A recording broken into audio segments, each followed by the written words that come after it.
Yep. Sanibonani guys. Yazi iciniso lihle ngi-fave i-Pirates mara izolo ngiyibonile le ntwana le. Aubrey Modiba, Diba. Ngibonile hhayi. Yazi bafethu amanye ama-player azokutshela mawa-happy noma angekho happy. Mina I think ku-Sundowns most ama-player awasekho happy. Not because abasafuni ukudlala lapha. They are not happy no-coach. Nangu uDiba. Hugo Bruce Mthembu wathi hhayi mfana ngena uba ungene mfana.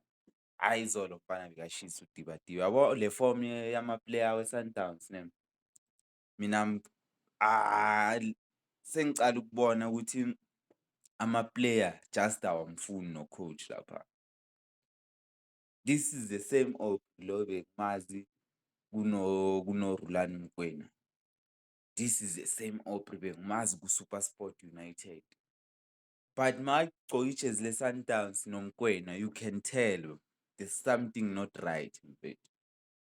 There's something not right lapha ku-Sundowns. It's either u-coach uluze i-dressing room, yabo ama-player afuna ukumrelease-a i-league isacala azodropha i-performance.